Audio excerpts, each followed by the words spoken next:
guys, it is good to be back, and guess what we are doing today? Snapping. We are snapping at every topic, and I feel like today's topic, I so wish we could just snap and just close it off. Yep. Otherwise, guys, my name is Ntombi. I feel like we haven't introduced ourselves. Igama lam Ntombi, Mrs. T, and this is, As you know. Mr. T, the one who makes us snaps. And Get my point? you get my point? Today we're getting all the points. Yeah, even because today's topic is money matters. We're speaking about money in young people, né? Yeah. And in, okay, I don't want to say relationship, but in young people. How do we take care of money as young people? Yes. I think today's topic is financial management in young person. I think it's more of looking how does finance contribute into someone's life or into a relationship, you know. I think one of the, it does have its own challenges, you know, because financial management, it's money that is coming in, it is money that is going out. I feel like it's always going out. Expenses, yeah. It is expenses, it is debts, it is businesses, it is personal money, but it's just a way of financial management. And I think as we have realized that it can contribute negative to one's life, it can really take away your happiness. Even in your relationships. Yeah, it can really bring happiness in your relationship. But one way or the other, as young people, how does money contribute to our lives? Yeah, actually it makes me think of the thing, it management. We not speak about financial management, we speak about financial management. Chabu, management.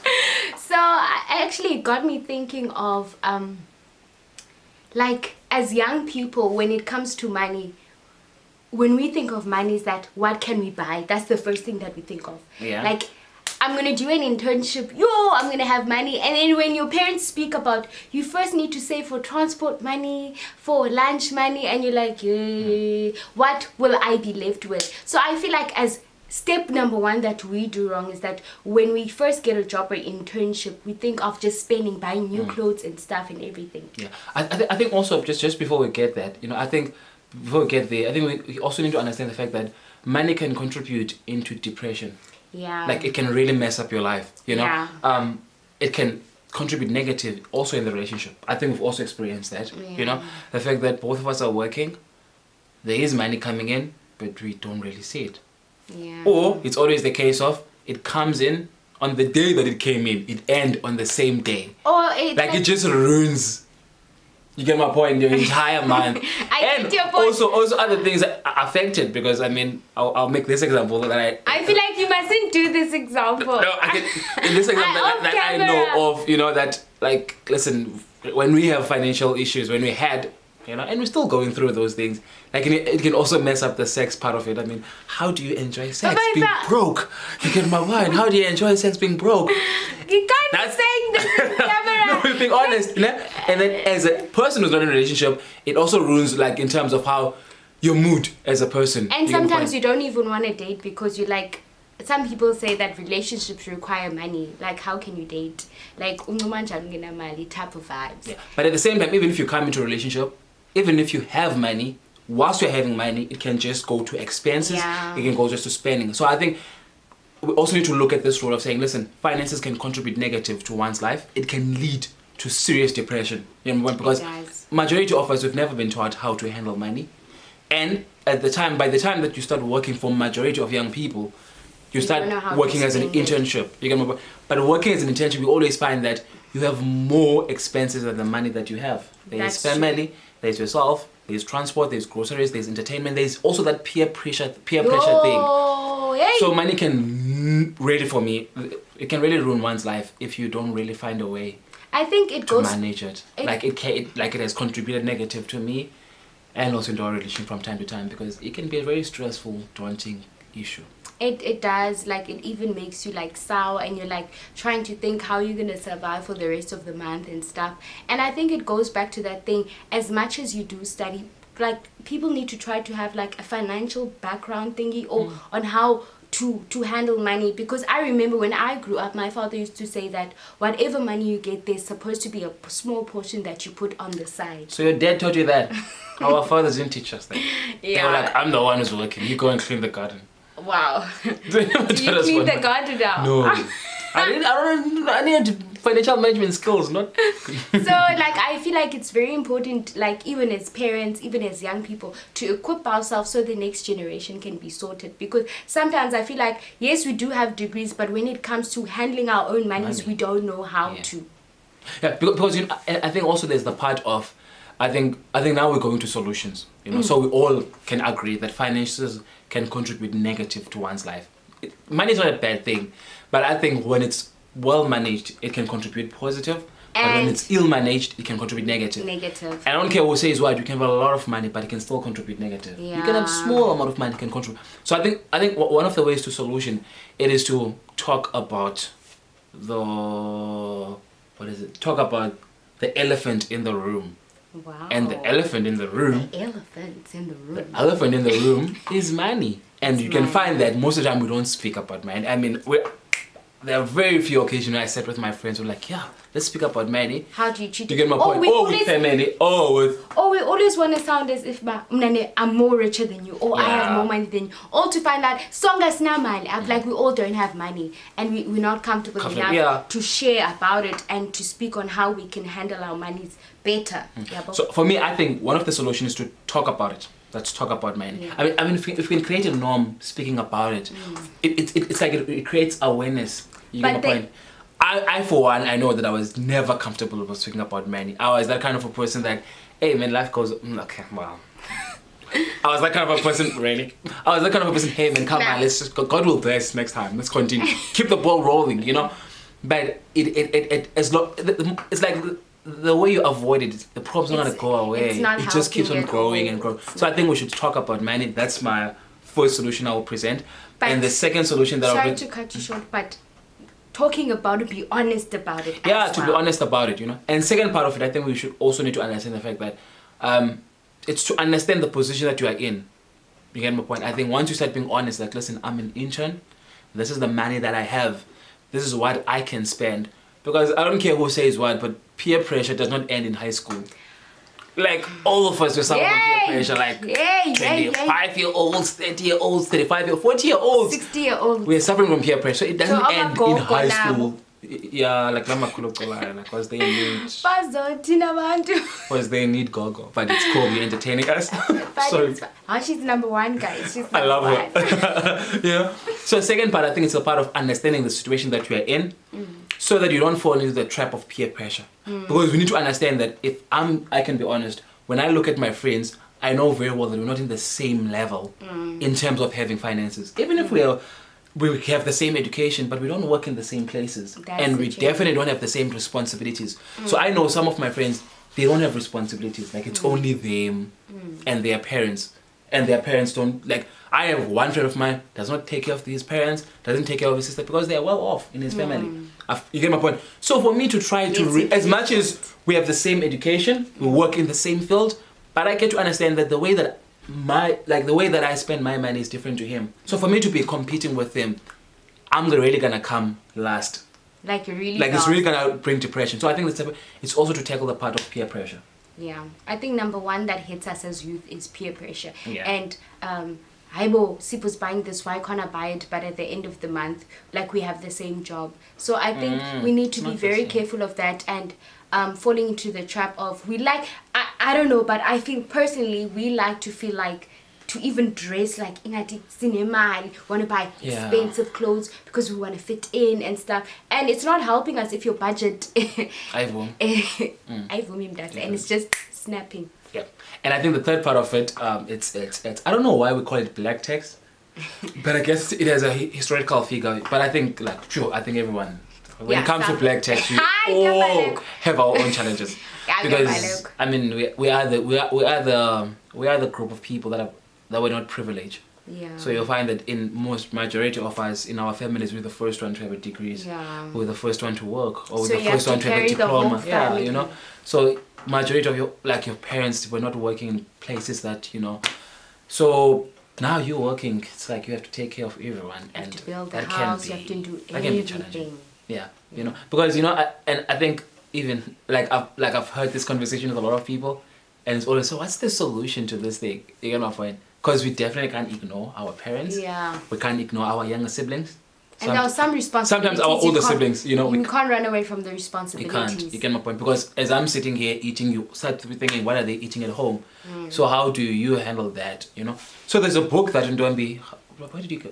Were you sponsored that book, or you won the book? Yes, it's my book. It's not our book. I just had to clarify that because I feel like we're fighting about this book. Yes, continue. Yes, it's our book because we are married. Yeah, and I say yeah.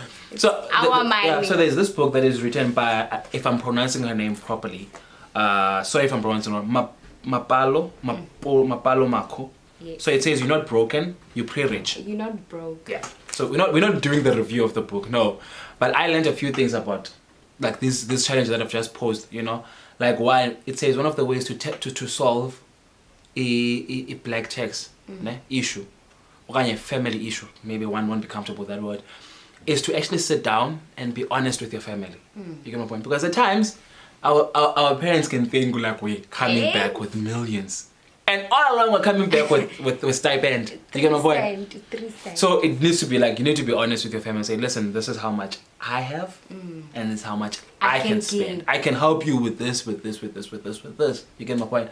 Or else people will continue just asking for more. And some of it's difficult for us to say no. You get my point? Because you're like, oh man, this is family. You get my point? But at the same time, you also need to be honest and say, listen, this is how much I have. Be honest to yourself and be honest to other people, you know. Sometimes I think we try to hide how much how much you have as a person. We try to hide. I don't want people to know how much I have. And you also want respect. I think because with give me that. You know, but I think being honest with people about how much you have can actually help out. I think even also, maybe this one's gonna be tricky, but I think also in the relationship, you know, I think after 6 months being with the person, I think you can speak about finances with the person, you know, so that they can. Yeah, no. Expectations can you can. Even 6 months, perfect relationships are not the same. Yeah. But like, for us, like being able to share like how much we were earning, it was never an issue. We were always open about that. But it's a matter of speaking. Because we were broke. When you're broke, you can't really hide it. Wow, guys! Wow, what's the second point? So the first point was what was talk about money, even to yourself. You get my point. Like, don't avoid it, bro. Like, it's something that is there. The second part of it was peer pressure. Peer pressure and understand where you're at with money. Third part was black tax. You know, it gets all of us. You get my point. But I think it's high time that as this young generation to sit down our parents. Obviously, when sitting them down, so like you are lecture them. No, it's saying to be like, man, let's be honest. You know? Let's be honest. This is how much I have as your child. Yeah. And this is where I can help out. You get my point? I mean, I think family can be reasonable to say, oh yeah, there's still you have more. Yeah, kind, you have little. But I think in all things, I want you guys to remember from this podcast. Why are you looking at me like that? You're making me uncomfortable. Sorry. Is to remember that you do not fall into a trap of peer pressure of friends just because you started from the bottom and got like you didn't get like in. I just want that word. Like you started from the bottom, now you're here, and then other people got help. Like in, oh, what's the word, Kosiam? Like they acquired. Was it if I say they acquired finances? Like, okay, they come from well-off families and they don't have... English is not our thing. Wow, Sibo. They come from well-off families, so they don't have to start from the bottom. So some of us start from at the bottom. So also don't be too hard on yourself. And guys, you can do this. So just before we end, I'm referencing this book, you know. It says there are 5 types of money people. So you must decide which type you are. 1, it says there's the person who's called the spender. So that person just spends money. Ne? The second part of it says there's a person who's called the saver. So those people just save a lot of money. And third, it's me. There are people who are avoiders. They just avoid speaking about money. They're like, they just speak about it. The fourth part of it, there are people who are called money master. So they master their money. You get my point? Okay. This is how much I earn. This is where I'm going to spend it. You get my point? Yeah. And the last one, it's called Cinderella. Oh, Ben 10. / Ben 10. So this type of, the last group simply says that it's whereby you just, listen, you depend on other people to finance you. You get my point? So I mean, I think you should get the book. It's a nice book. Is it there online? Yeah, they usually buy it on Takealot, or you can buy it at any bookshops. But it just says that on the first one, the spender, the challenge of that, you just spend a lot of money.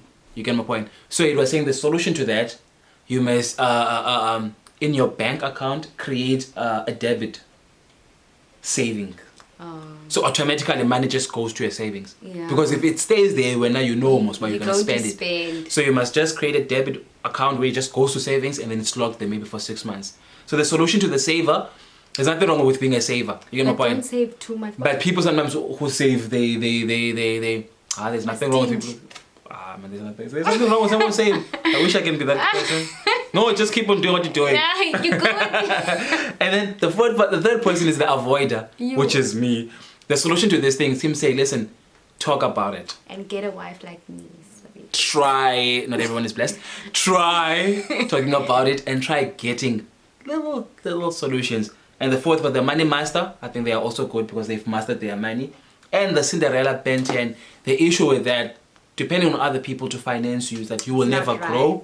And it actually robs you, But I think the key thing to all of this thing is budget, man. Budget. Like from high school, I feel like just learn from high school, guys.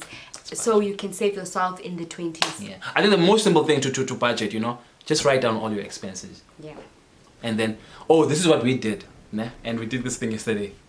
Yeah, I've been struggling here in this house. Just write down all your expenses. Nah? Without even writing how much you earn, or how much you have, just write down all your expenses. And then you look at your expenses, and then you look at how much you earn. Yeah. Then you will get to see, I'm spending more. Then you try to minus on your expense. And then just try the route of saving, even if it's 50 rand. Yeah. Guys, it plays a big role after 1 year or 5 years or 10 years. So yeah. Yeah, guys. So we are snapping about everything that has to do Heavy topic, eh? Heavy topic. I hope we're right, much. No, I'm beginning to speak about money these days. I don't avoid it. Yeah. There's but budget guys, now. So. Thank you so much for everyone who's been following and listening and watching us. But all we have to say, oh snap. By the way, these are just our ideas, so you can always come up with better ideas in the comment section. Yeah, comment. We're just sharing a little, like this is just comment. 10% of the knowledge. You guys know 90. You're the smarter ones here. 9% from me and 1%. I was talking a lot here. Okay, guys. Bye.